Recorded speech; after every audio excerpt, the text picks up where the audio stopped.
isn't enough.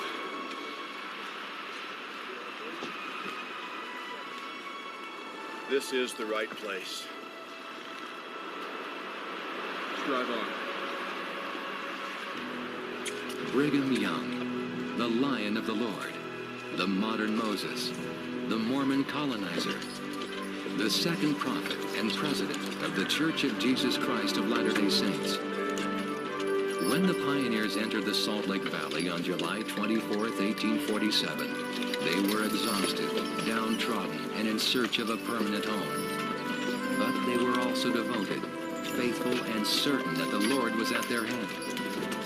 Brigham Young had taken nearly 5,000 Latter-day Saints who, because of their beliefs, had been kicked out of their beloved homes and robbed of their beloved prophet Joseph Smith, and led them across the dangerous, inhospitable terrain of the American West. But what prepared him for such a task? What mental, physical, and spiritual tutelage was necessary to forge a man worthy to follow in the footsteps of Joseph Smith, lead the saints to their new home in the mountains, and carry the restored gospel of Jesus Christ to faraway corners of the earth?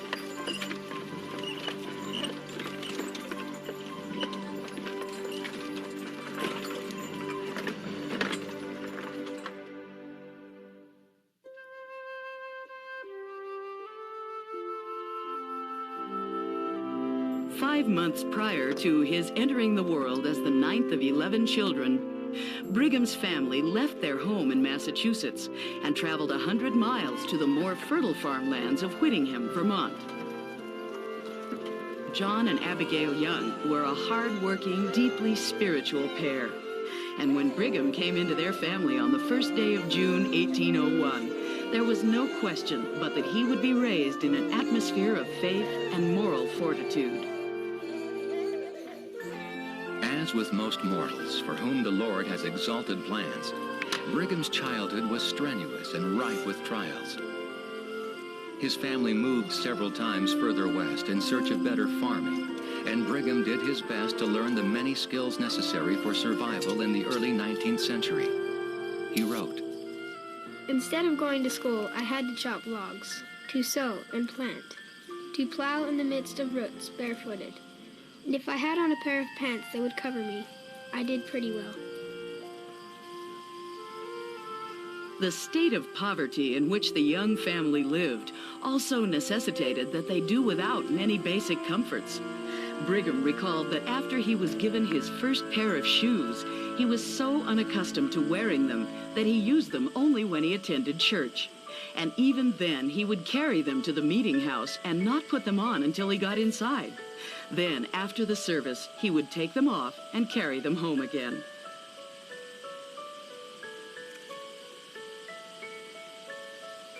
Not afforded the luxury of a formal education, Brigham's youth was spent working in the fields, often with his boyhood friend, Heber C. Kimball.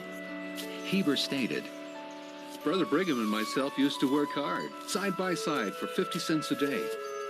We would work from sunrise to sunset and until 9 o'clock at night if there was a sign of rain." As a teen, Brigham became apprenticed to learn the skills of carpentry, joining, glazing, and painting. Skills that Brigham would soon use for his own support. Brigham was an honest, hard worker, qualities that did not go unnoticed by his bosses. As a painter, it did not take Brigham long to notice the common practice of his competitors, who would water down their paint to increase their profits. Brigham wrote, "I had to quit the business of painting, purely because I had either to be dishonest or quit. And I quit."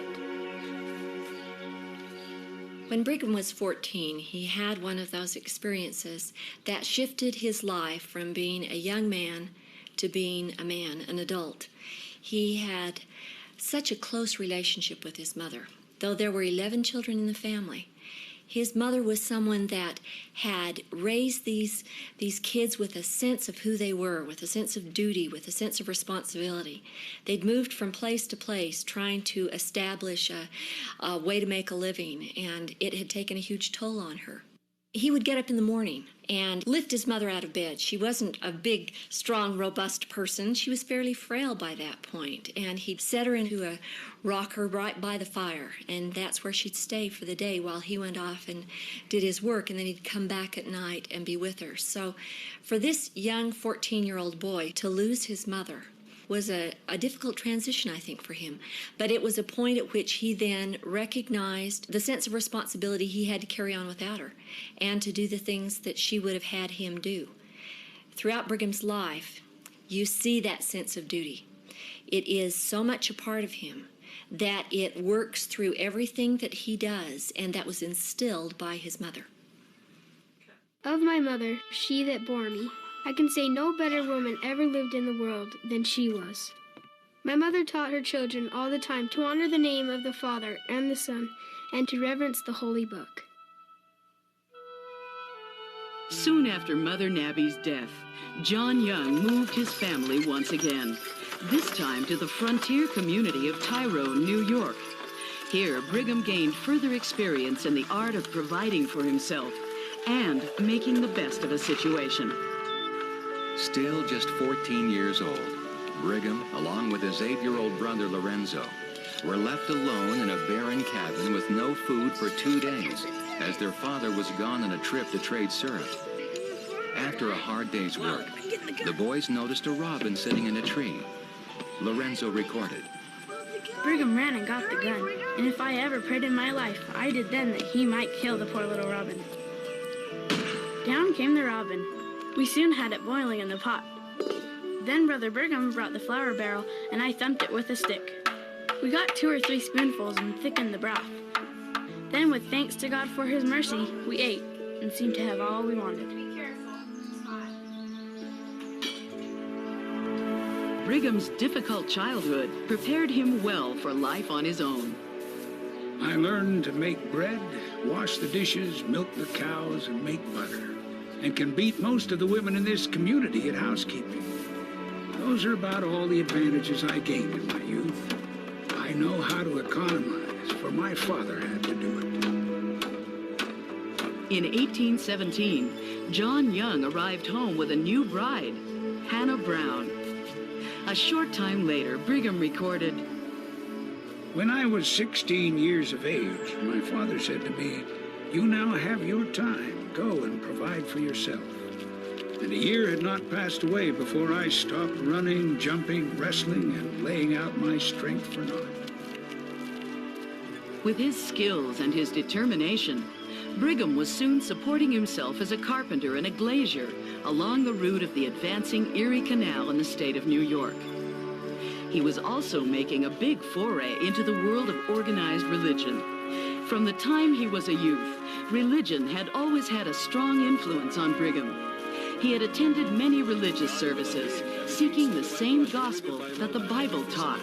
He recorded, I was well acquainted with the Episcopalians, Presbyterians, New Lights, Baptists, Free Will Baptists, Wesleyan, and Reformed Methodists, and was more or less acquainted with almost every other religious-ism.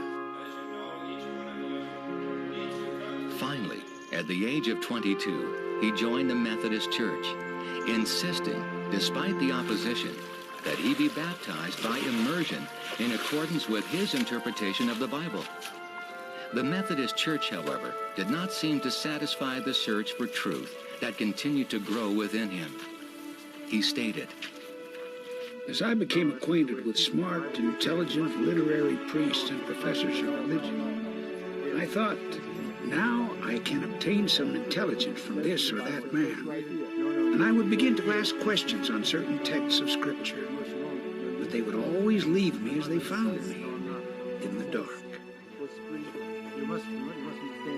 It was not long after joining the Methodists that Brigham married a young woman by the name of Miriam Works, whose family also came from the settlements in Massachusetts. They were married on October 8, 1824, and within a year welcomed their first child, Elizabeth, into their family. As Brigham's family continued to grow, so too did his desire to find the true gospel. He wrote, I would have given worlds if I could have known the truth in my childhood. I would have walked on my knees across this continent to have seen a man who could have told me the first thing about God in heaven. It says how God the same, yesterday, today, and forever. It was during these early times as a young father that Brigham was given his first indication that he was to be part of something special in the not-too-distant future. On a clear night, on September 22nd, 1827, Brigham, along with his wife, his good friend Heber C. Kimball, and several others, witnessed a remarkable display in the heavens above them. They described the vision that they saw that night in great detail. There was a great light in the east, and it moved towards the west. And as the light advanced, they could see within the light soldiers, 12 abreast.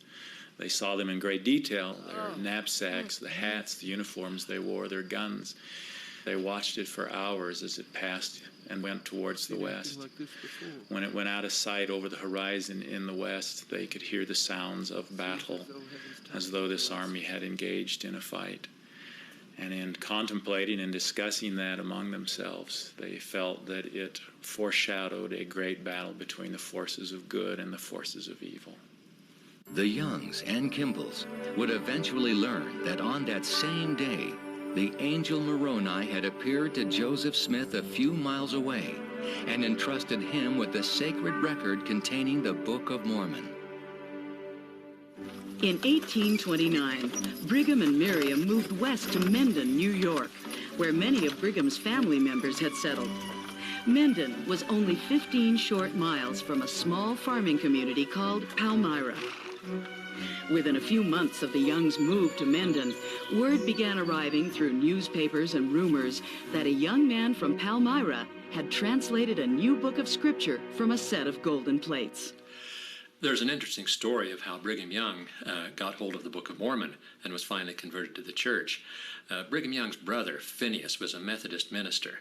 And one day Samuel Smith, who was Joseph Smith's brother, came through their town trying to either give away or sell books of Mormon. And Phineas bought a Book of Mormon from Samuel Smith.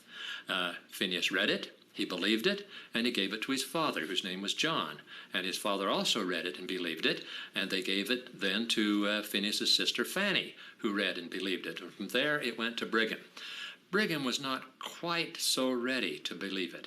In fact, if you look at his own account, Brigham says that he looked at it, that he read it, but he said, hey, wait a minute, we have to examine this for a period of time, and it was nearly 2 years after that Brigham Young was finally converted.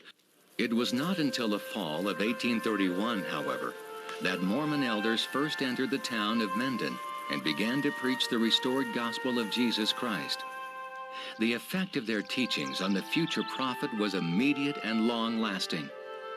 Brigham stated, When I saw a man without eloquence or talents for public speaking, who could only say, I know by the power of the Holy Ghost that the Book of Mormon is true, that Joseph Smith is a prophet of the Lord, the Holy Ghost proceeding from that individual illuminated my understanding, and light, glory, and immortality were before me. I was encircled by them, filled with them, and I knew for myself that the testimony of the man was true. Shortly after this, Brigham took upon himself that sacred covenant which would forever change his life. April 9th, 1832. I was baptized by Eleazar Miller, who confirmed me at the water's edge. We returned home about 2 miles, the weather being cold and snowy, and before my clothes were dry on my back, he laid his hands on me and ordained me an elder, at which I marveled. Brigham had now committed himself to the gospel and to the church, and from the very beginning, he exhibited the devotion that would soon earn him the nickname, the Lion of the Lord. Brigham made the comment after his baptism that he could leave father, sisters, brothers, wife, and children if they wouldn't serve the Lord and follow him. Luckily, Brigham was not called upon to make this decision because Miriam followed him into the waters of baptism in less than a month after his own. Unfortunately for Brigham, This did not mean that he would not lose his faithful wife in mortality. After delivering their second child, Miriam became a near invalid as she struggled with tuberculosis. Brigham lovingly cared for her as he had his mother years before.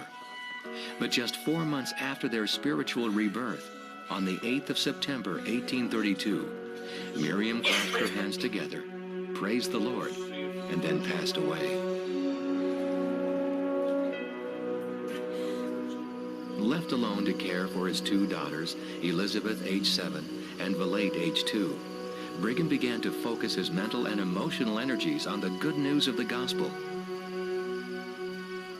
Just days after his wife's burial, Brigham entrusted his 2 small children to the care of Valete Kimball, and along with his brother Joseph and Heber C. Kimball, loaded into a wagon and made a pilgrimage to Kirtland to meet the prophet Joseph Smith.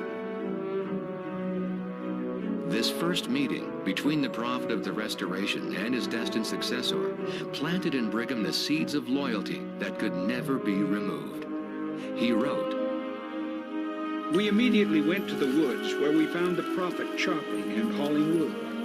Here my joy was full at the privilege of shaking the hand of the prophet of God. And I received the sure testimony by the spirit of prophecy that he was all that any man could believe him to be, as a true prophet."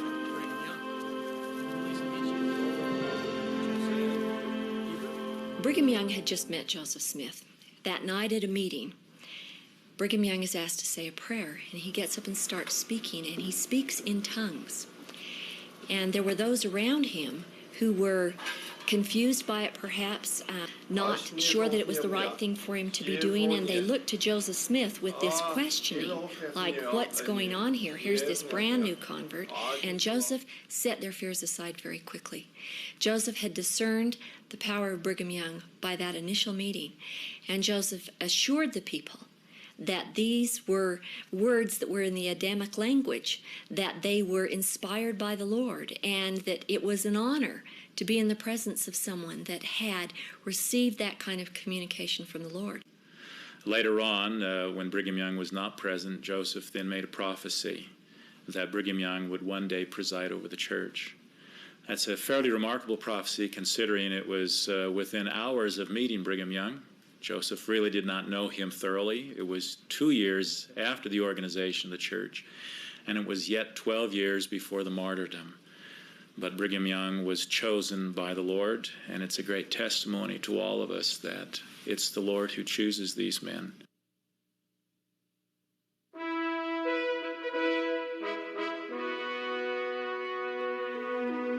In December of 1832, just weeks after returning from their first meeting with the prophet, Brigham and his brother Joseph left on a mission to Kingston, Canada. Leaving his small girls with the Kimball family, Brigham was determined to share the news of the restoration with all who would listen. He remembered, "Myself and brother Joseph traveled 250 miles in snow 1.5 feet deep. We traveled, preached, and baptized 45 people in the dead of winter." And when he was not abroad, he would spend his free time preaching in the community surrounding his home in Mendon, New York. By September of 1833, the call had gone out for the members of the church to gather together in Kirtland, Ohio. And so, together with his good friends, the Kimballs, Brigham and his 2 daughters traveled by wagon to their new home among the saints. In Kirtland, Brigham once again established his livelihood as a craftsman and found opportunity to preach to the saints. One member of the church, Mary Ann Angel, was greatly impressed with the returned missionary. And after having the opportunity to hear the powerful testimony borne by Mary Ann, Brigham was equally impressed with a 32-year-old convert from Rhode Island. On February 10th, 1834, Brigham and Mary Ann were married. Less than 2 weeks after their wedding, the Kirtland Saints received word of the abuses and persecutions being suffered by the saints in Missouri. In response, the Lord commanded Joseph Smith to raise an army and march the 1,000 miles to Missouri to redeem Zion. 32-year-old Brigham Young saw it as his duty to volunteer. And so, in early May, he and the more than 100 other men who made up Zion's camp marched out of Kirtland toward what they felt was inevitable war with the Missouri mobs. It was not long into the difficult march that the weaker elements of the camp began to voice their dissent concerning the trying conditions. Brigham, however, was committed to his calling, and oftentimes he and his brother Joseph would use the gift of music to soothe the tattered spirits of those traveling with them. Levi Hancock commented, The songs of Brigham and Joseph were the sweetest I ever heard in the camps of Zion.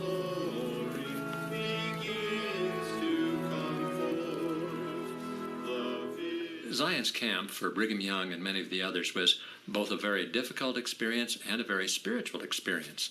It's true that along the way they heard Joseph Smith give revelations, they heard Joseph Smith preach sermons, and they felt spiritually uplifted, but also along the way they waded through mud, they endured rain, they endured poor food, they walked 1,000 miles, sometimes in rain and sometimes in a very hot, muggy day. It just wasn't a pleasant experience physically. And when it was all over and they got to the very borders of Jackson County, Joseph Smith informed them that it wasn't the Lord's will to enter in to Jackson County to reestablish the saints there, and the march was over. And of course, some people were just amazed at what had happened. I mean, all this energy, we hiked over 1,000 miles, and now nothing. And of course, these people didn't understand the real purpose of Zion's march. The real purpose was to help prepare future leaders of the church.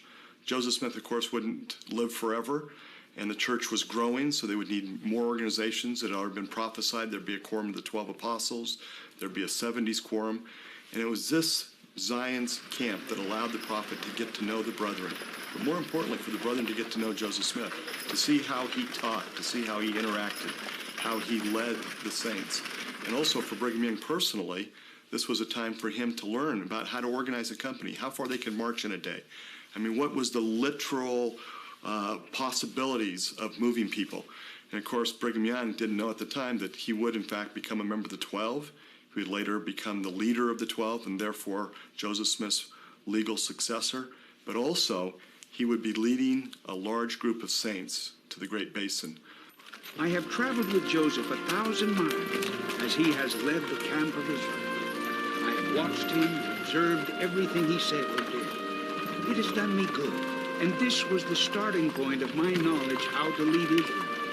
I watched every word and summed it up, and I knew just as well how to lead the kingdom as I know the way to my own house. Shortly after the return of Zion's camp, Joseph called many of the brethren together for a general conference. At this meeting on February 14, 1835, Joseph called 12 men who would take their place next to the presidency as apostles of the Lord Jesus Christ. One of the first names to be called was that of Brigham Young. For the next 2.5 years, Brigham's activities were focused on two things: proclaiming the gospel throughout the eastern United States and loyally defending the prophet Joseph from the flood of hatred that was rising in Kirtland. One night, when a man was shouting through the streets that the Lord had rejected Joseph as a prophet, Brigham showed the lengths to which he was willing to go in defense of his friend and leader. He recorded, I put my pants and shoes on, took my cowhide, went out, and laying hold of him, jerked him round, and assured him that if he did not stop his noise and let the people enjoy their sleep without interruption, I would cowhide him on the spot. For we had the Lord's prophet right here, and we did not want the devil's prophet yelling round the streets. Unfortunately, by December of 1837, most of the saints had been forced to flee Kirtland and go to far west Missouri because of what Brigham called the fury of the mob and the spirit that prevailed in the apostates. Unfortunately for the tormented saints, the state of Missouri had only prejudice and hatred to offer them. They spent the year of 1838 defending themselves against a fury of mob violence that they had heretofore not known. and when the militia charged into town, armed with Governor Boggs' extermination order, the saints were forced to uproot their families once again. With Joseph Smith held captive in Liberty Jail, the daunting task of leading the persecuted saints out of Missouri fell upon the shoulders of Brigham Young. He created a committee on removal and signed his name along with 380 others to the Missouri Covenant, which was drawn up by that committee. Brigham stated, "We bind ourselves to the extent of all our available property for providing means for the removing of the poor and destitute who desire to remove from the state." By the middle of February in 1839, Brigham was using his own teams to help the last of the Mormons escape from their relentless enemies in Missouri.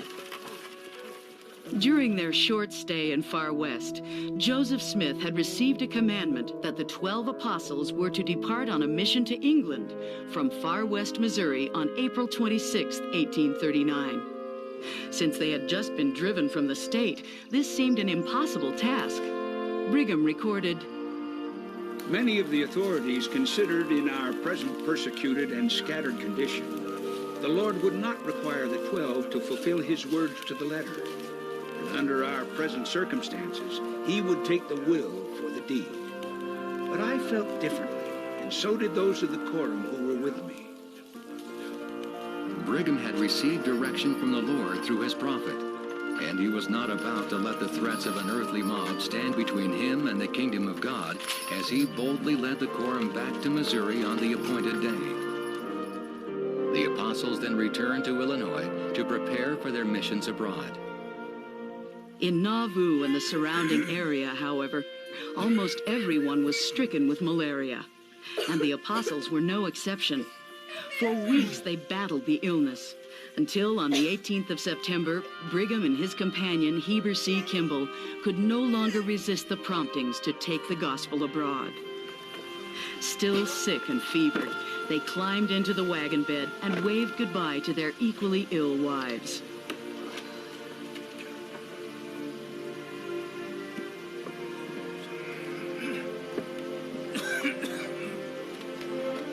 Wanting to appear healthier than they were, Brigham and Heber raised themselves up in the wagon, waved their hats above their heads, and shouted, "Hurrah!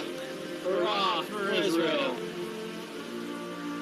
And while the effects of malaria were a constant companion of these destitute missionaries, so too was the helping hand of the Lord. Brigham remembered, "When Brother Heber C. Kimball and I were on the way to England, I know, as I know I live, that we had no more than $13.50. This was all we had. In the course of the journey, we paid out just about $86 for conveyance, food, and lodging, always finding just money enough in my trunk to pay each bill." Arriving in England in April of 1840, Brigham and his companions set out to teach the restored gospel. over the next several months, Brigham led the apostles in England as they spread the gospel throughout the countryside. The church began to grow rapidly, and it did not take long for the established ministers across the country to launch their attacks on the new missionaries. One morning after a priesthood meeting with about 40 of the priesthood brethren in the city of Manchester, normally after such meetings they would send the priesthood out to have street meetings and preach on the street. It was very common in England at that time. Brigham Young instructed the brethren to go home and not to go out and preach because he had learned that the mayor of the city, under the influence of the Methodist Church, which was a bit upset about the success of the missionaries, had commanded that the police arrest all street preachers. And so the brethren went home. There was rather embarrassing later that day when 20 preachers were arrested by the local police as ordered, and all 20 turned out to be Methodist preachers. While Brigham and the rest of the apostles were experiencing great success in their missionary efforts, the condition of their families at home was constantly on their minds, and rightfully so. The experiences of Mary Ann Young during the harsh winter of 1840 were tragically common. Desperate for food, Mary Ann left her 5 oldest children at home, bundled her tiny infant in a blanket and made her way across the river to Nauvoo to seek help from the bishop. A Nauvoo resident recorded the experience of seeing this destitute but faithful mother. She arrived with her baby Alice in her arms, almost fainting with cold and hunger, and dripping wet from the spray while crossing the river. I tried to persuade her to stay, but she refused, saying the children at home are hungry too. I shall never forget how she looked, shivering with cold and thinly clad. I kept the baby while she went to the tithing office. She came back with a few potatoes and a little flour, for which she seemed very grateful. And taking her baby with her parcels, weak as she was from ague and fever, wended her way to the riverbank. Being away from his family during these difficult times was very trying for such a loving and caring father as Brigham Young. He wrote, "How I long to see my wife and children. When I let my mind meditate upon past scenes and the trials we have passed through together, I feel as though I could not consent to be so far from them and where I cannot administer to their comfort." Although troubled by the misery of their families in Nauvoo, the apostles dedicated themselves to the work and refused to allow their loved ones to suffer in vain. We live in our mission here, but he has, and I've come to share this exciting new news with you today. On April 20th, 1841, Brigham and the other brethren left England on their return trip home. And as successful as this mission was, Elder Young had no delusions about the reasons for that success. He recorded, "Was it our ability? No. Is it the doings of man? No. To be sure, we assist in it, and we do as we are directed. But God is our captain. He is our master. He is the one man that we serve. In him is our light. In him is our life. In him is our hope. And we serve him with an undivided heart."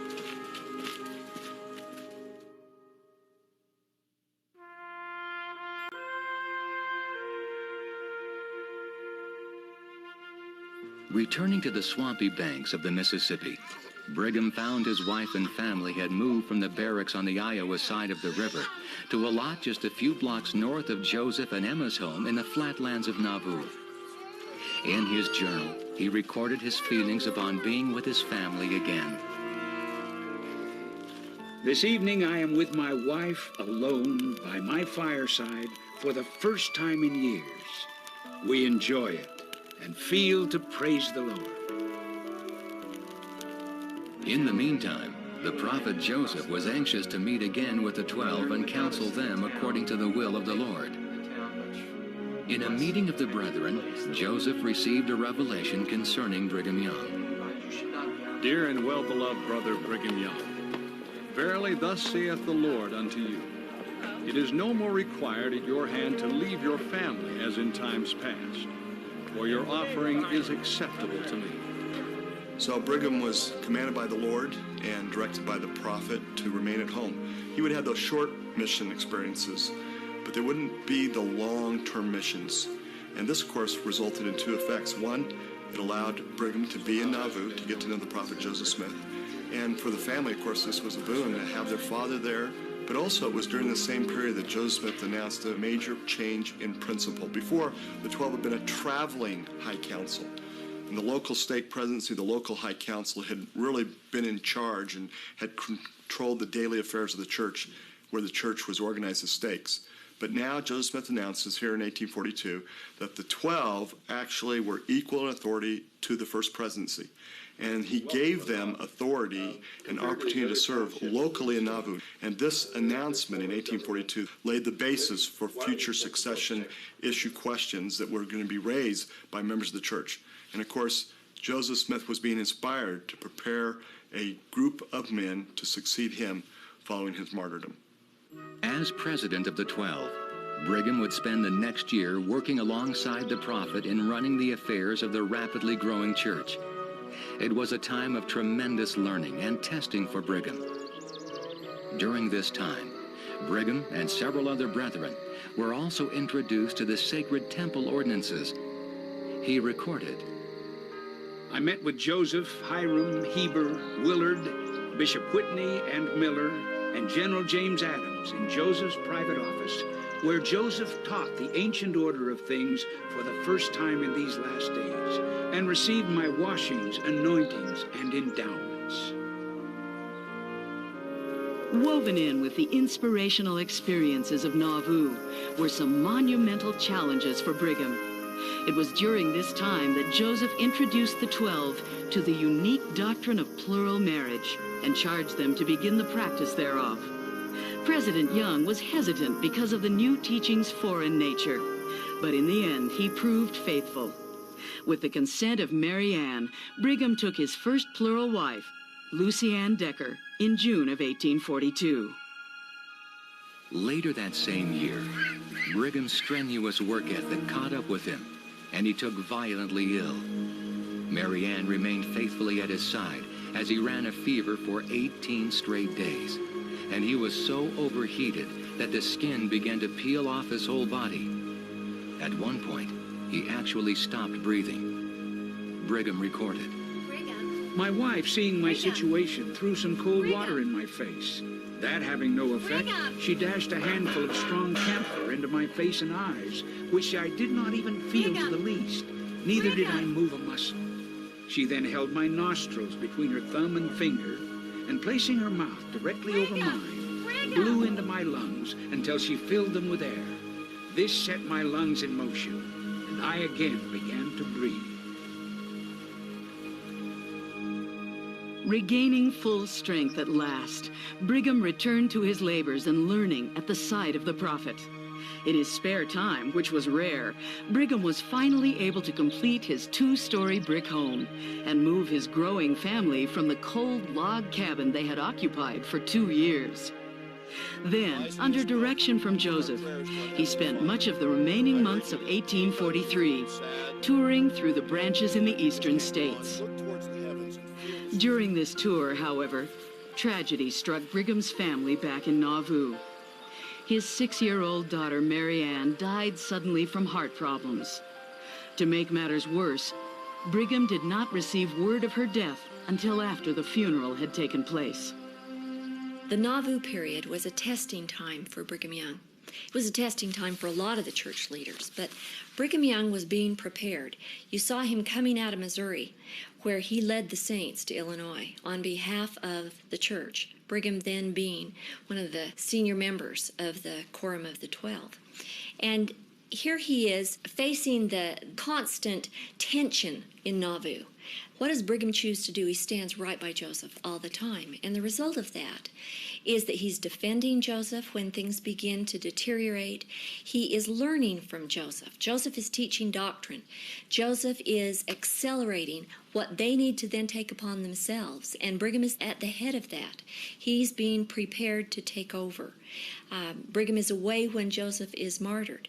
But Brigham has received from Joseph what he needs. And the interesting thing about this, I think, is years later, as people start giving Brigham Young credit for colonizing and teaching the principles of the kingdom of God and giving him a great deal of attention for everything he has been able to accomplish, he always says the same thing. Everything I have done, I learned from Joseph. And he learned it in Nauvoo. At the beginning of 1844, Joseph decided the only way for the saints to find justice and freedom of religion in America was to run for president himself. In the campaign, Brigham was given the responsibility of sending out speakers to each state to promote Joseph Smith. On May 21st, Brigham also left Nauvoo to campaign in the eastern states. Just as President Young was leaving Nauvoo, apostates and enemies of the church William Law and Robert D. Foster were plotting the demise of the prophet and the entire Mormon faith as well. Law's scheme included anti-Mormons from both Missouri and Illinois. The conspiracy began with the printing of a libelous newspaper, the Nauvoo Expositor, and it culminated with the prophet's incarceration in the Carthage jail. Then, on June 27, 1844, The hopes of these Mormon haters and the nightmares of the Latter-day Saints met as a vicious, faceless mob of nearly 200 men stormed the upper room of the Carthage jail. In the end, the prophet Joseph Smith and his brother Hiram were unjustly murdered in cold blood. Unaware of the tragic events in Illinois, Brother Brigham revealed his deep spirituality as he recorded his feelings of June 27th in his journal. Spent the day in Boston with Brother Woodruff, who accompanied me to the railway station. In the evening, while sitting in the depot waiting, I felt a heavy depression of spirit. It was so melancholy, I could not converse with any degree of pleasure. Because of the slow postal system of the day, Brigham did not get word of Joseph's death until nearly 2 weeks after the martyrdom, and this was an unsupported rumor. It was another week before Elder Young received official notification in a letter from the members in Nauvoo. The first thing I thought of was whether Joseph had taken the keys of the kingdom with him from the earth.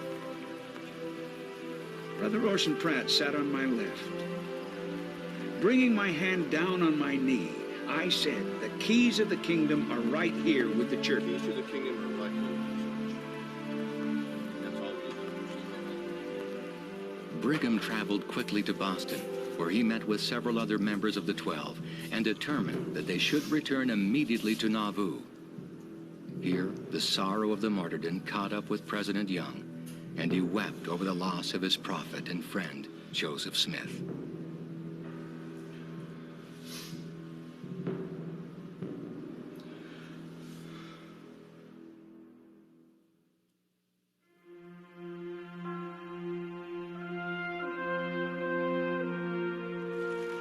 "5 weeks after the martyrdom, with a cloud of loss and uncertainty still hanging heavy over Nauvoo, Sidney Rigdon arrived from Pittsburgh on Saturday, August 3rd. Only months before, Brother Rigdon had served as first counselor to the prophet Joseph Smith. But when Sidney disagreed with some of Joseph's teachings, he left Nauvoo for Pennsylvania. With Joseph gone, however, Sidney now returned with hopes of taking over the church. The very day after his arrival, Sidney addressed the saints, advising them that he should be the guardian of the church. However, William Clayton, former secretary to Joseph, spoke up. He felt strongly that nothing should be decided unless the 12 apostles were present. It was then determined that a meeting would be held the following Thursday, August 8th, to choose a new leader for the church. On Tuesday, August 6th, Brigham Young and several other apostles returned to the gloomy city of Joseph. After greeting his family, Brigham went quickly back to work. By 10 a.m. on the morning of August 8th, a large crowd of saints had already gathered in the grove near the temple. The first to address them was Sidney Rigdon, who spoke for 2 hours and reaffirmed his argument that he should stand as the guardian to the church. Thus be led to glory. After lunch, Brigham stood and, as president of the 12, spoke boldly to the congregation. The 12 are appointed by the finger of God, an independent body who have the keys of the priesthood, the keys of the kingdom of God to deliver to all the world. They stand next to Joseph and are the first presidency of the church. Brothers and sisters, there is one thing. During Brigham's remarks, something miraculous took place. He appeared to many eyewitnesses of the event to transform in both image and voice into the prophet Joseph Smith. And this manifestation, more than anything else, witnessed to the body of the saints that Brigham was the man the Lord wanted to carry on in Joseph's place. After several other brethren spoke in support of Brigham Young, Parley P. Pratt stood and called for a vote of the saints. There was a unanimous raise of hands in support of Brigham Young. I think it might be difficult for us who are living today to go back to the time of the martyrdom, because we know today how succession works, and it's such an easy transition. The church is united, the revelations are clear. But at the time of the prophet's martyrdom in 1844, there was no clear regulated form for succession. And Brigham Young said several times the church was like children without a father. It took time for the Lord to teach through the Council of the 12, particularly Brigham Young, the proper order of succession. Once the saints were established in the Rocky Mountains, the policy, the procedure was intact. And from that day forward, the saints were not without a father. But it's hard to imagine what it must have been like to be in Nauvoo on that day wondering, now what do we do? We have a hard time imagining somebody we really love dying. And here's the prophet. Here's the person who gave us the restoration, who is the facilitator under Jesus Christ. And I'm assuming that most of the saints just thought and believed he would live. And it must have been a scary night, not only for the families of Joseph and Hiram and those who were closely associated with them, but for the whole church. Where do we go? But luckily, the Lord was in charge, and Brigham Young was able to teach the principle and eventually was sustained as the second president of the Church of Jesus Christ of Latter-day Saints. As new leader of the Church of Jesus Christ of Latter-day Saints, Brigham's first strategic action, as decided by the 12, was simply to take no action. To retaliate for the martyrdom would only bring further assaults against the saints. By moving forward with the construction of the sacred temple and Nauvoo house, as well as their homesteads in Nauvoo, Brigham was sending a clear message to their murderous enemies that in killing Joseph Smith, they had not brought down the church. After a year of relative peace, the guilt of the martyrdom began to wear off, and the enemies of the church began to organize again. In the fall of 1845, a mob attacked Morley, a small Mormon community outside of Nauvoo. 29 homes were burned to the ground. It was painfully obvious to President Young that the saints would once again have to leave their homes.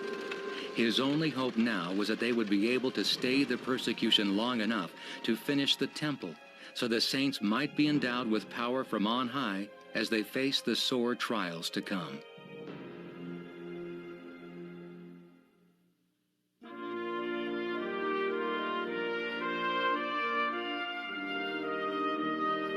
As early as the spring of 1845, Brigham began setting in motion the plans for a Mormon exodus from Nauvoo. He focused the efforts of the membership toward completing the temple and building wagons. Thousands of wagons. In the year after the death of Joseph Smith, there really wasn't any question in Brigham Young's mind as to whether or not they would have to leave Nauvoo. In fact, the question wasn't, should we leave? It's, when do we leave and where do we go? As early as 1845, the early months of 1845, they were considering several options. For example, they sent Louis Dana, who was a Oneida Indian convert to the church, as the head of a little exploring expedition out into the West. And not much happened as a result of that, but it indicates that they were seriously thinking of moving into the West. They looked to friends for suggestions. They wrote letters to government officials. In fact, they wrote letters to the President of the United States and to the governors of every state except the state of Missouri and the state of Illinois, asking what the governors would suggest that they should do. And in those letters, they proposed three alternatives. They said, could we find asylum in any state in the United States?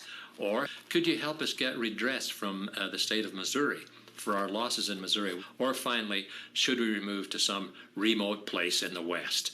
Well, they didn't hear back from very many people, but the few governors who replied suggested that they find some place in the remote areas of the West. In other words, nobody wanted the Mormons. And that, of course, was what Brigham Young believed anyway, and already he was considering the same thing that Joseph Smith had already talked about before he died, and that was eventually moving the saints to the Rocky Mountains. And so Brigham Young and the 12 began very seriously to look toward the West as a place that they would go. Brigham gathered all the information available at the time about the Western territories, especially the Rocky Mountain region.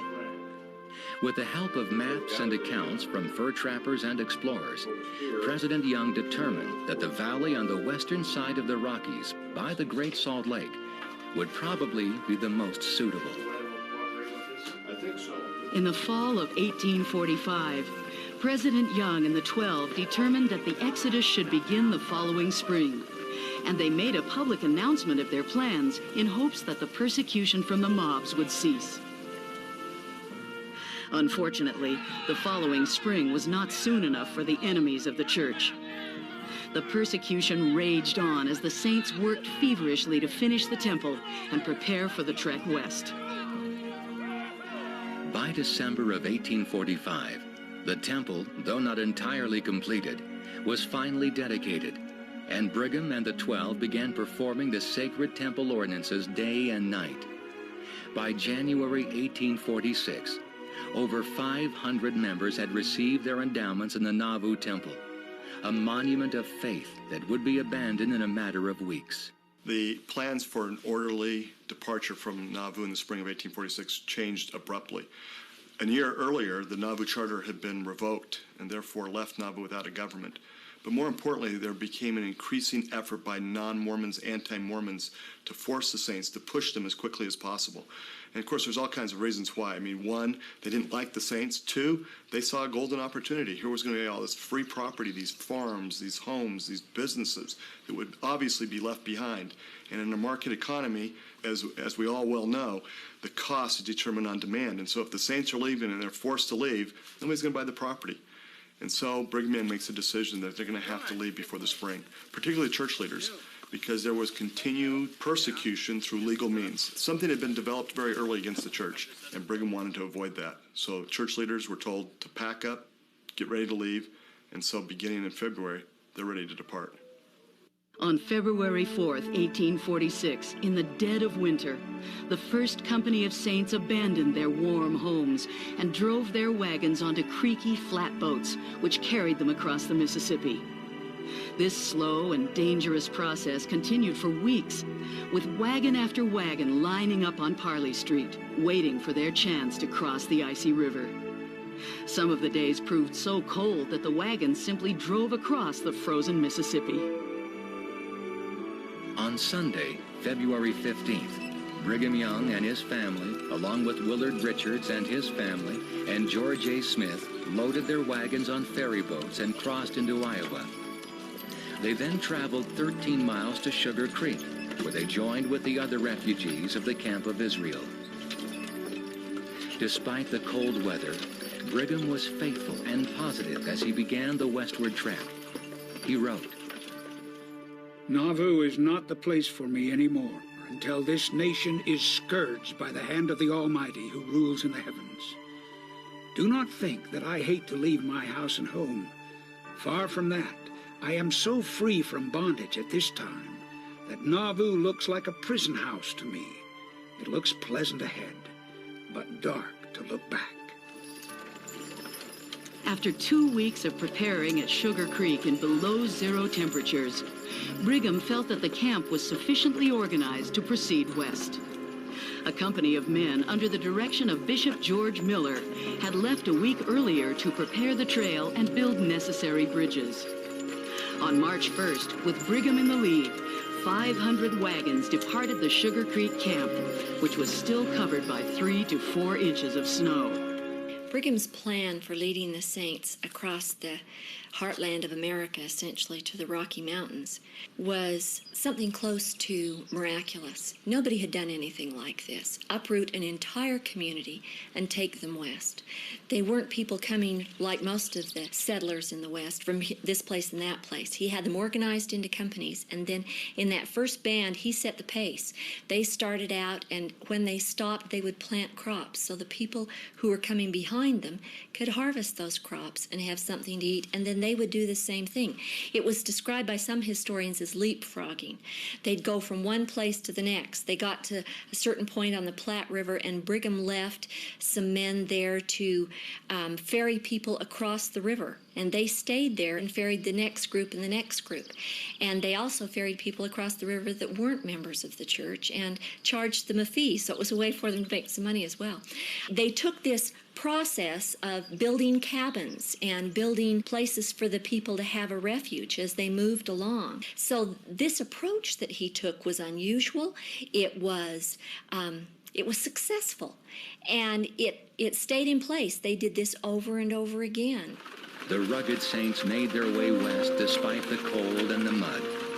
After 3.5 exhausting and trying months, Brigham and those traveling in that first company finally arrived at Mount Pisgah, near Council Bluffs, Iowa, on June 14th. It was near this camp on the east bank of the Missouri River that Brigham would soon establish winter quarters.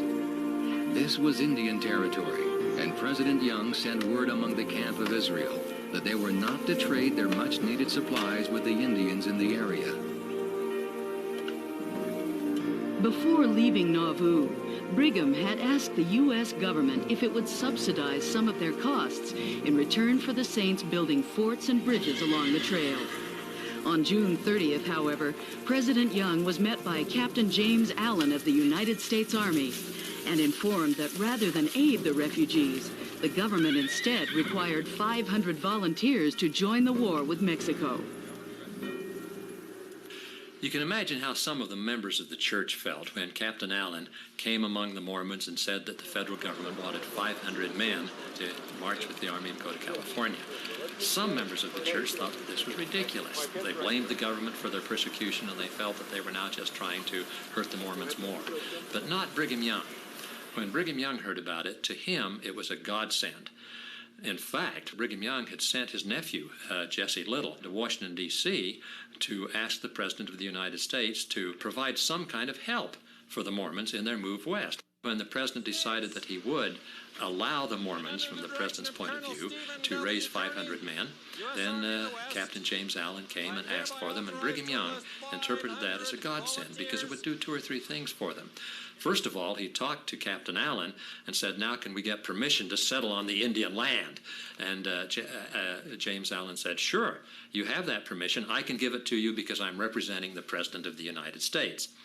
But more importantly, Brigham Young saw this as a chance for the Mormons to earn some money.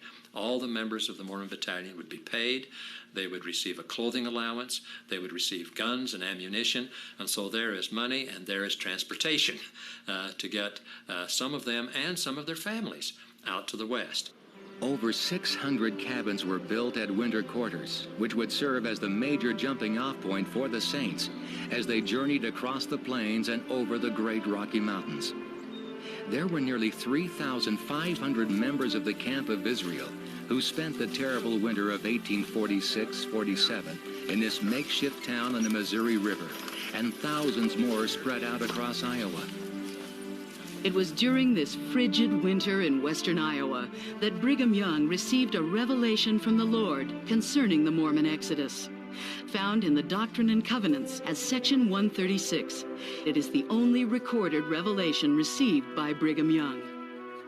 President Young was advised concerning the organization of the companies of Israel, and also told that a pioneer group of select brethren should travel on to the valley first to prepare the way for the rest of the camp of Israel.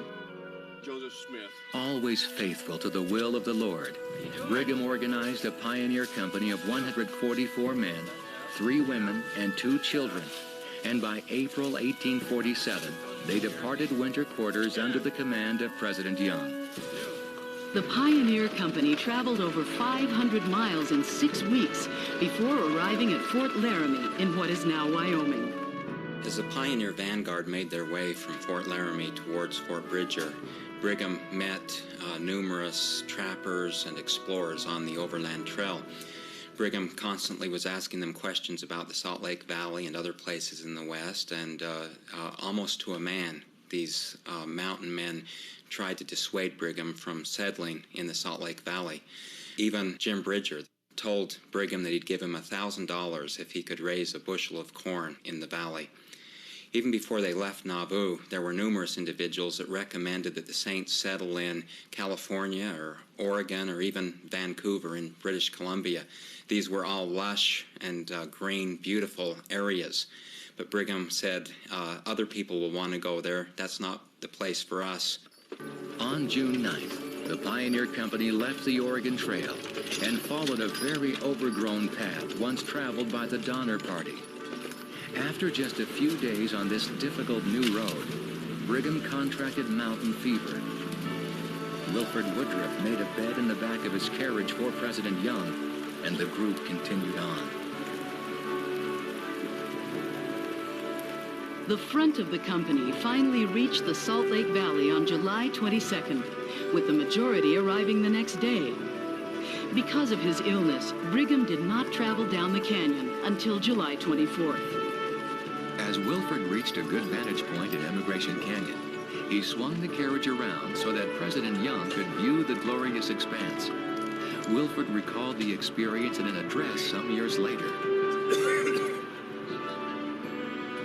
While gazing on the scene before us, he was enwrapped in vision for several minutes. He had seen the valley before in vision, and upon that occasion, he saw the future glory of Zion and Israel as they would be, planted in the valleys of the mountains.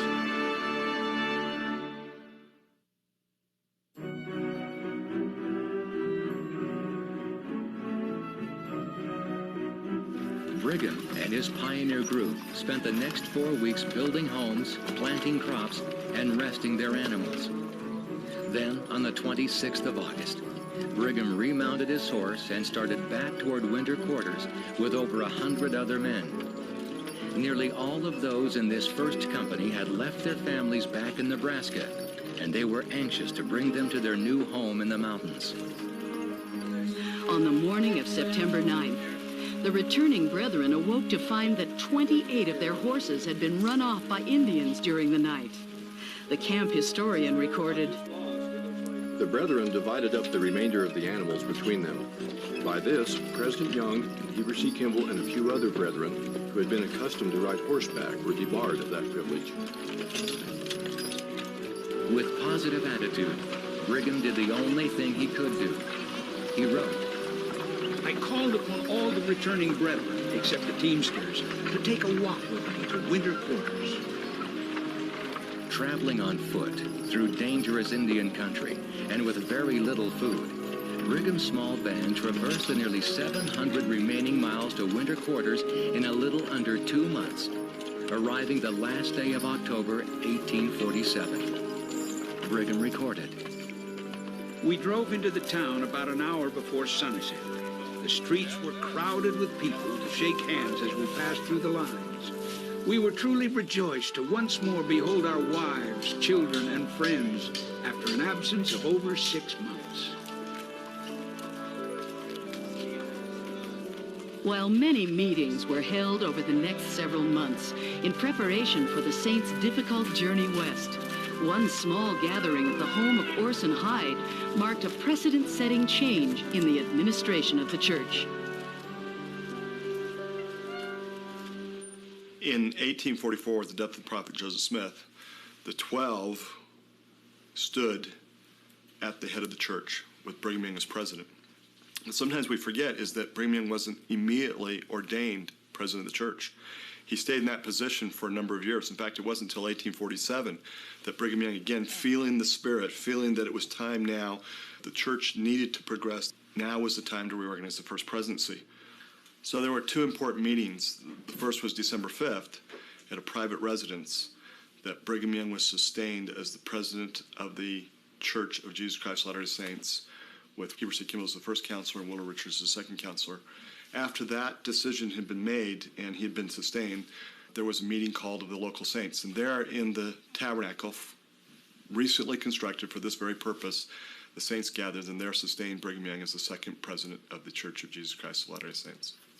With the subject of leadership settled, the brethren turned their attention to removing the last of the saints to the valley of the Great Salt Lake. And by May 26, 1848, Brigham was leading them out across the country. He remembered, "I started from winter quarters on my journey to the mountains, leaving my houses, mill, and the temporary furniture I had acquired during our sojourn here. This was the 5th time I had left my home and property since I embraced the gospel."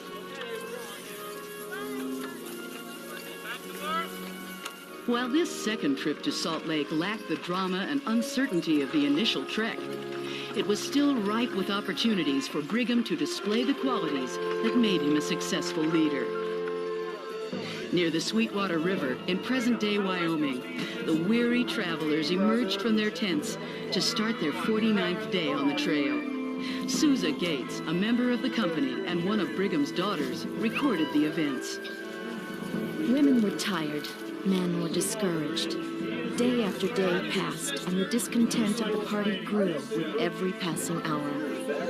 Always alert to the pressure of influences about him, President Young felt the resistance that manifested itself in silence rather than in words.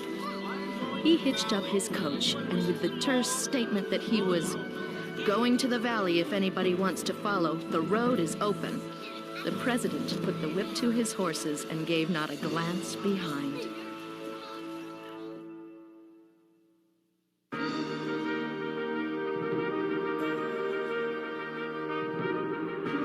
On September 28, 1848, Brigham once again entered the valley of the Great Salt Lake. Never again would he travel east of the Rocky Mountains and set foot upon the lands of his enemies. Now it was time to employ his talents in the building up of Zion in the wilderness. First, Brigham attended to the welfare of his own family, which by now consisted of 12 wives and just as many children. He quickly moved them into the 4 adobe houses he had built the summer before, and then turned his attention to the saints. Rather than allowing them to buy land, Brigham directed that every man should have his land measured out to him for city and farming purposes, a process he termed allotting the people their inheritance. It was not long before 11,000 acres had been subdivided into 1¼ acre lots among the saints. But despite the hope that came from finally having a place to call home, many of the newly arrived pioneers were poor and discouraged. James Brown, one of these early settlers, described the conditions they were experiencing. Some of the inhabitants were living in log cabins, and others in dugouts, and still others in wagons. Almost everybody was living on short rations, crickets having destroyed most of the crops. These poor conditions, combined with the harsh winter that followed and the gold rush of 1849, created an unexpected challenge for Brigham that first year in the valley. When the saints emerged from their cabins and their forts, and even some of their wagon boxes that some of them had to live in that first winter, they came out into the spring and looked around at this dry, desolate desert. And I'm sure some of them began to murmur. Some of them said, let's move on to California. There was that rumble of gold rush that was going on in California. And there were some saints that had come from California and had said, oh, it's beautiful and it's green and it's lush and that's the place to settle and there's room for us there. And there were other saints that looked around and said, I'm not going to California and I'm not staying here. I'm going back home. But Brigham Young, hearing all of this controversy, was resolute. He knew what the Lord had in mind for the people, and that was to separate themselves, to put down their roots, to grow strong as a kingdom of God on earth, so that they would be prepared to then gather others and bring them together and to live the gospel. Brigham Young, the Lion of the Lord, was not the least bit tolerant of those who wished to abandon this promised land the Lord had provided.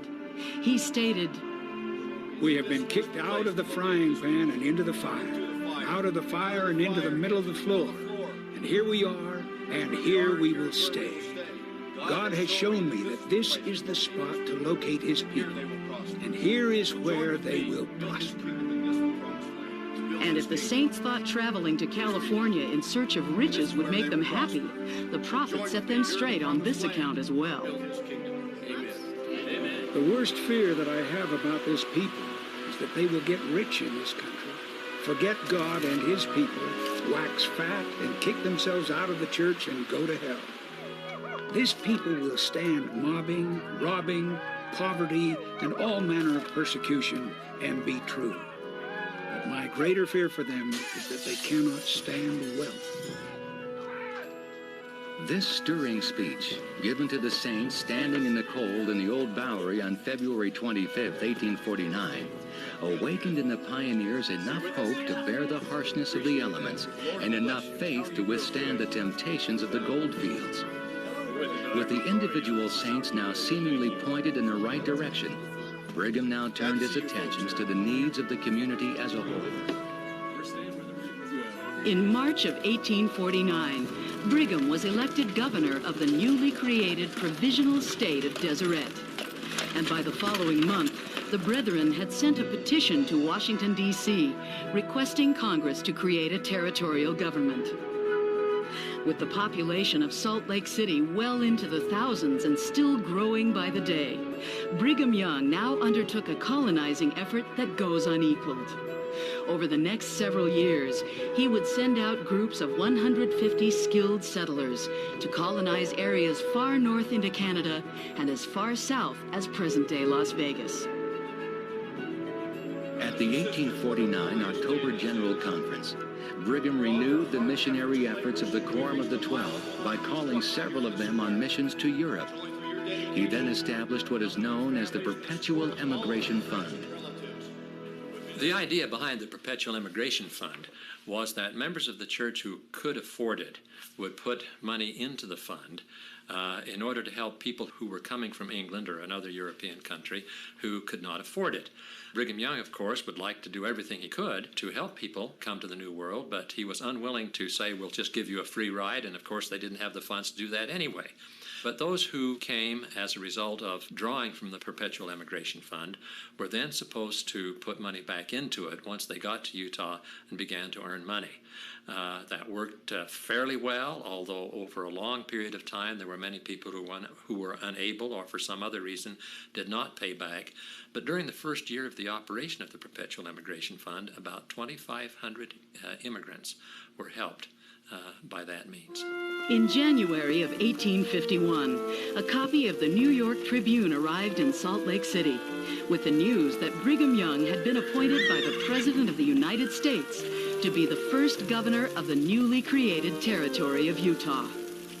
In this same article, Brigham learned of the appointments of several other men from the East to serve as justices in the territory. It was these carpetbagging judges who later proved to be key players in the troubles that would befall the saints in the coming years. The spring of 1853, however, was a happy time in the valley. On February 14th, ground was broken for the construction of the Salt Lake Temple. Perhaps it was appropriate that it took several minutes for Brigham to break through the frozen earth to remove the first shovelful of dirt from the temple site, as the saints would spend the next 40 years erecting this house of the Lord that Brigham had seen in a vision, but would not live to see immortality. Another important institution initiated by Brigham Young was that of education. He started the University of Deseret, as well as encouraging the building of many private and public schools. Well, Brigham Young was absolutely 100% dedicated to education. He wanted to give his children and the saints that which he didn't have himself. So education was top priority, but apparently not at the expense of one's free agency. And there was a story told of Don Carlos, his son, who basically said, I don't want to go to school. I want to be a teamster. I mean, that was an exciting life for a young man living on the frontier. And his dad, not happy about the situation, said, okay, we'll do it. And in fact, even helped him find a job. But apparently after a long summer, Don Carlos realized maybe school wasn't such a bad idea after all. One of the things I think about as I think about Brigham Young is that our tendency is to see him as a colonizer, an empire builder, an entrepreneur. But what gets lost in that is Brigham Young as father and family man. It is clear that in his own life that he felt that all of his other accomplishments would mean nothing if he awoke, he said, in the morning of the resurrection and didn't have his family around him, which I think suggests some wonderful insights into Brigham Young's central focus. Because he had such a large family, he instructed the church historians to say very little about his domestic life. And so the official records of the church reveal very little about Brigham Young's life, and we've had to reconstruct it from a number of other sources. But the picture that has emerged is a very powerful and gentle one, that in fact Brigham Young, of all the roles that he played in his life, his role as father was for him the most important. To understand that, you have to understand how large Brigham Young's family was. When he returned from the British mission in 1842, had one living wife, Mary Ann. By the time Joseph Smith died, Brigham Young had an additional 4 wives. He would have 8 of Joseph Smith's plural wives sealed to him, and before he moved west had another 22 or so wives sealed to him. By the time of his death in 1877, he had been sealed to 55 wives. It should be remembered, however, that only 17 of those wives actually bore his 57 children. Brigham might have had a reputation as a stern taskmaster and a demanding leader. He was truly beloved by his faithful followers and his ever-growing family. Clarissa H. Young, a daughter of the prophet, recorded feelings that were common among many of the saints.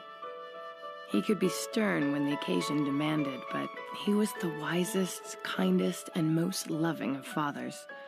His constant thoughtfulness for our happiness and well-being endeared him to all of us. I shall always be grateful that I was born his daughter.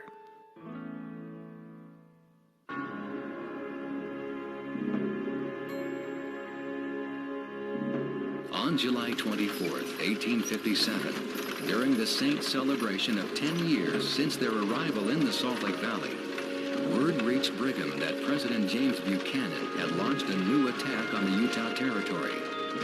3 non-Mormon federal judges who had recently returned to Washington, D.C., were spreading unjustified and libelous tales about Brigham Young and his people living in the Rocky Mountains. Reacting to these accusations, President Buchanan made what some historians have called Buchanan's blunder. He sent a battalion to travel to Utah and replace their elected government with one chosen by officials in Washington. In the meantime, President Young met with a negotiator from the U.S. Army, Captain Stuart Van Fleet, and explained that the Army would never take Salt Lake City because he would burn it to the ground before any troops arrived. After spending just a short time with the Saints, Captain Van Vliet recognized that all the stories spread in the East were unfounded, and that the Saints were a very genuine and faithful people. As he left, the captain vowed that he would leave the Army before he would allow them to burn their homes. Finally, in February of 1858, on advice from Captain Van Vliet and others, President Buchanan rescinded his order of invasion under the provision that Alfred Cummings be made governor of the Utah Territory. Brigham agreed, and all that followed was a ceremonial march of the troops through Salt Lake on June 26, 1858. Through the 1860s, Brigham and the Saints were for the most part left alone, despite the anti-polygamy laws that were rearing their heads in Washington. President Abraham Lincoln was overwhelmed enough with the tragic Civil War that he found no time to be concerned with the distant Mormon people. He was once quoted as saying, "You tell Brigham Young that if he will leave me alone, I will leave him alone."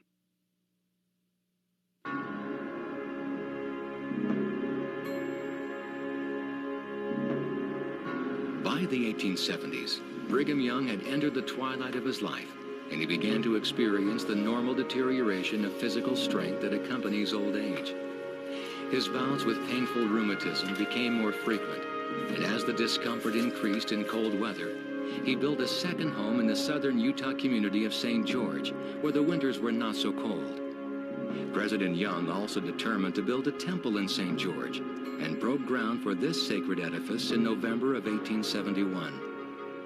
In this same year, with the tragic Civil War behind them, the officials in Washington resumed their harassment of the Latter-day Saints and the practice of plural marriage. President Ulysses S. Grant assigned Judge James B. McKean to the Utah Territory. And it became quickly apparent that Judge McKean intended to convict the Mormon Church through its leader, Brigham Young. Excluding church members from his juries, Judge McKean soon charged President Young with 16 counts of illegal cohabitation. And while suffering from rheumatism, Brigham was forced to travel the long road from St. George to Salt Lake in the heart of winter to attend the trial on January 9, 1872, a date set specifically by Judge McKean to inconvenience the elderly prophet. With Judge McKean's packed, non-member jury, President Young was sure to be convicted.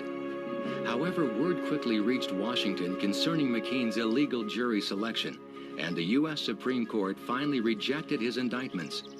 In all, 138 saints had charges against them dismissed.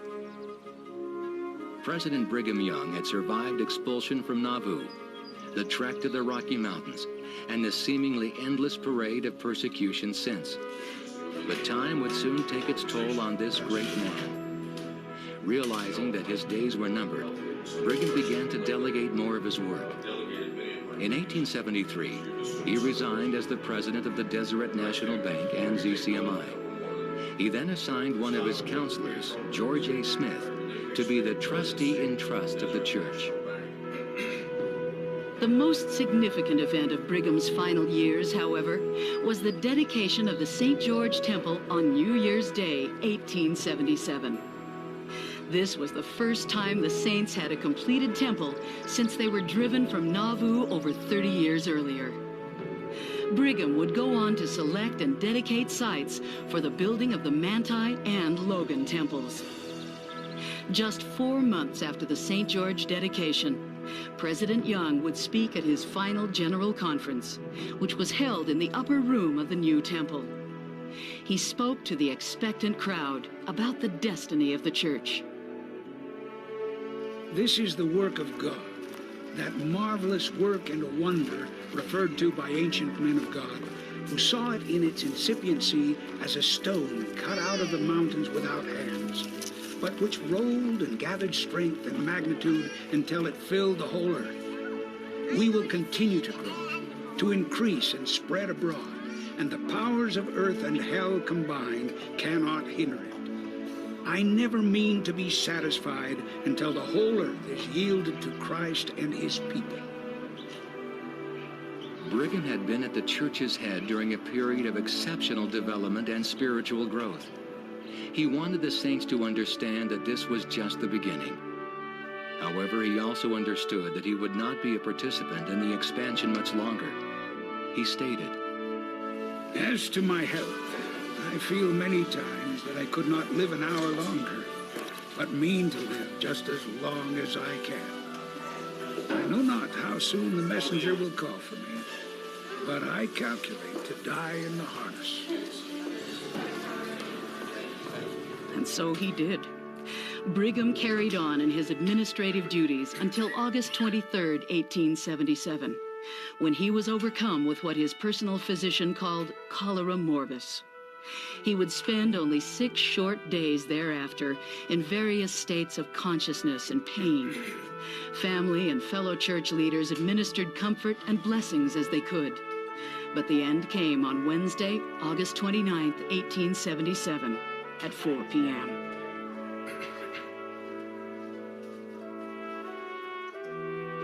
Brigham Young had carried on the legacy of Joseph Smith as no one else could.